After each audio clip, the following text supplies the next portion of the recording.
기름진 음식을 먹다 보면 속이 더부룩하고 불편한 경우가 생기는데 이럴 때에는 사과가 명약이 될 수 있는데요.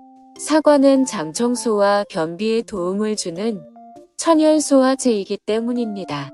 이외에도 사과에는 다양한 효능이 있습니다. 좋아요와 구독은 저에게 큰 힘이 됩니다. 사과에 들어있는 플라보노이드와 펙틴 성분은 항암과 다이어트에 도움을 주며 임신 중인 여성이 먹으면 폐하의 천식도 예방할 수 있습니다. 사과가 건강에 좋은 이유 5가지를 알아보도록 하겠습니다. 첫 번째는 유방암과 대장암을 예방해줍니다. 사과에 들어있는 식이섬유인 펙틴은 대장암을 예방하는 유익한 지방산을 증가시키고 붉은색 사과의 풍부한 폴리페놀 성분은 대장 내에 머무는 동안 장내 항암물질을 생산합니다.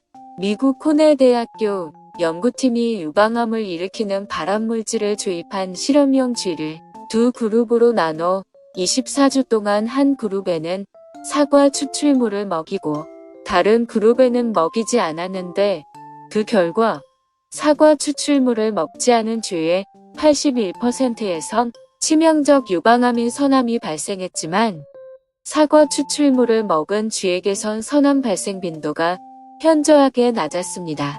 연구팀은 사과를 포함한 과일과 채소에 들어있는 파이토케미컬로 통칭되는 식품 속 페놀화합이야 플라보노이드가 항산화와 종양 증식 억제 작용을 한다는 것을 알 수 있었다고 밝혔습니다. 두 번째로는 뽀얀 피부를 만들어줍니다. 사과는 노화를 방지하며 하얗고 뽀얀 피부를 만들어주는 폴리페놀 성분을 많이 함유하고 있는데요. 영국 식품연구소 연구팀이 폴리페놀 성분을 따로 추출할 수 없는 사과와 복숭아를 분석한 결과 폴리페놀 성분을 추출할 수 있는 포도 같은 과일보다 최고 5배까지 더 많은 폴리페놀을 함유하고 있다는 것을 발견했습니다.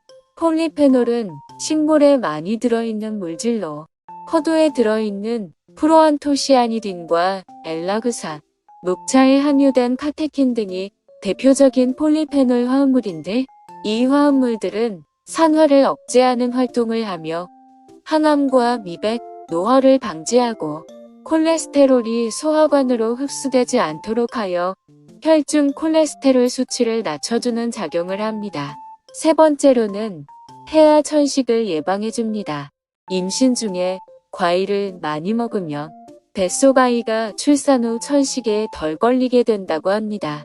영국 에버딘 대학교 연구팀은 5세 이상의 자녀를 둔 여성 2,000명의 식습관과 자녀들의 건강 상태를 조사했는데 그 결과 매주 4개에서 5개의 사과를 먹는 여성의 자녀가 매주 1개 이하로 사과를 먹는 여성의 자녀보다 천식 유병률이 50% 정도 낮았다고 합니다. 연구팀은 사과는 성인들의 폐 건강에도 좋은 것으로 알려져 있다며 아마도 인체에 나쁜 영향을 미치는 유해산소를 없애는 사과의 항산화 성질이 질병을 예방한다고 밝혔습니다. 네 번째는 변비를 해소해줍니다.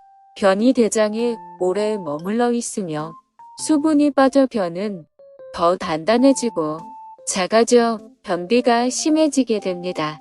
변비약은 내성이 생기므로 변비약보다는 신체 활동으로 장운동을 촉진시키거나 음식으로 배변을 유도하는 것이 좋은데요.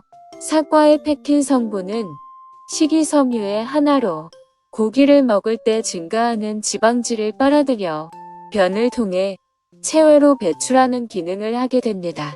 장운동이 활발한 아침 식전에 사과를 먹으면 심한 변비뿐 아니라 설사에도 효과적입니다. 펙틴 성분은 껍질에 더 많이 들어 있습니다. 5번째는 다이어트에 좋습니다. 식사 15분 전에 사과 1개를 먹으면 살을 빠는데 도움이 됩니다. 보통 후식으로 먹는 과일을 식전에 먹으면 포만감을 줘서 밥을 덜 먹게 된다고 합니다. 사과에는 여러 효능이 있지만 특히 내장 지방을 빼는데 크게 도움이 된다고 합니다. 사과는 껍질도 먹는 게 좋다고 했는데 농약이 걱정되지는 않으신가요? 사과는 껍질에 영양분이 많기 때문에 깨끗이 씻어 껍질째 먹는 것이 좋습니다. 하지만 사과처럼 껍질이 얇은 과일은 과실 표면에 잔류농약을 조심해야 하는데요. 잔류농약은 물에 1분 정도 담갔다가 흐르는 물에 잘 씻는 것만으로 대부분 제거되지만 그래도 걱정된다면 물과 식초를 10대 1의 비율로 섞은 물에 담가 두었다가 흐르는 물에 씻으면 안심하고 드실 수 있습니다. 영양가가 풍부한 사과도 이왕이면 좋은 사과를 고르면 좋은데요. 사과를 고를 때는 전체적인 모양과 색을 잘 살펴보고 구매해야 합니다. 사과를 들었을 때 묵직한 느낌이 있고 단단한 것이 좋으며 향이 강하지 않고 은은하며 전체적으로 색이 골고루 잘 들어 밝은 느낌이 나는 상품이면 좋습니다. 햇빛을 잘 받는 꼭지 부분과 그렇지 않은 꽃받침 부분까지 색이 고루 들어 밝은 느낌이 나는 것이 잘 익은 사과가 되겠습니다. 좋은 사과를 골랐다면 사과는 냉장 보관하고 다른 과일과 함께 두지 않도록 해야 합니다. 사과에서 빠져나온 에틸렌 성분이 다른 과일을 빠르게 숙성하게 상할 수 있어 사과를 따로 봉지에 넣어 보관하는 것이 좋겠습니다. 내장 지방을 불태우는 사과와 함께 먹으며 뱃살을 더욱 효과적으로 뺄 수 있는 음식이 있어 알아보도록 하겠습니다. 첫 번째는 체리입니다. 체리는 열량이 낮고 지방과 나트륨이 거의 없어 산후 다이어트나 골다공증이 걱정인 여성에게 도움이 되며 체중 감소를 촉진하는 강력한 항산화 기능이 있다고 합니다. 체리가 진한 붉은 빛을 내는 것은 항산화 물질인 안토시아닌과 케르세틴 성분이 풍부하기 때문인데요. 이는 세포 노화를 늦춰주고 노폐물의 증가를 억제해 피부 건강과 노화 방지에 효과적이게 됩니다. 두 번째는 견과류입니다. 콩 단백질이 폐경기 여성의 뱃살을 억제하는데 효과적이라는 연구가 있는데요.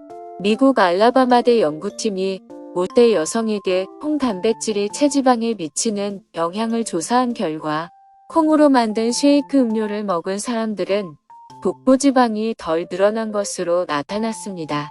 콩의 풍부한 이소플라본 성분이 복부 지방 축적을 억제했을 것으로 연구팀은 추정했습니다.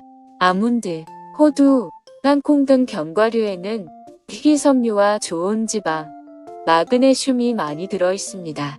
포만감을 주는 견과류를 먹는 사람들은 그렇지 않은 사람들에 비해 살이 찔 가능성이 적은 것으로 나타났습니다. 세 번째는 요거트입니다. 요거트에 들어있는 프로바이오틱 박테리아는 장에 좋은 다른 박테리아의 성장을 돕게 되고 이는 복부에 쌓여있는 가스와 변비 등을 유발하는 나쁜 박테리아를 제거해줍니다. 인슐린 수치가 높으면 칼로리가 지방으로 저장되어 뱃살이 늘어나게 되는데 요거트의 풍부한 단백질은 인슐린을 안정시키는데 도움이 됩니다. 네 번째는 바나나입니다. 바나나는 칼륨과 마그네슘이 풍부해 신진대사를 활발하게 해줍니다. 바나나의 풍부한 식이섬유질과 팩틴은 소화를 돕고 변비와 설사 등 위장질환에도 효과가 있습니다. 특히 덜 익은 바나나는 저항성 전분이 풍부해 식욕 감소에 도움이 됩니다. 덜 익은 바나나는 스무디나 주스로 만들어 먹으면 좋습니다. 다섯 번째는 커피입니다. 커피에 들어있는 카페인은 자율신경을 활성화하는 작용을 합니다. 자율신경이 활성화되면 식욕을 억제하고 지방대사를 증가시켜 지방연소에 효과적입니다. 커피 원두에 있는 클로로겐산은 원활한 배변 활동을 도와주기 때문에 다이어트에 효과적입니다. 여섯 번째는 땅콩 버터가 되겠습니다. 토스트나 오트밀을 먹을 때는 땅콩 등 견과류로 만든 버터를 곁들이는 게 좋습니다. 건강한 지방과 식물성 단백질이 포만감을 제공하기 때문에 체중 감량뿐만 아니라 두뇌 손상을 막고 심장을 건강하게 지키는 데도 도움이 됩니다. 오늘 영상이 도움이 되셨다면 좋아요와 구독 버튼을 눌러주세요.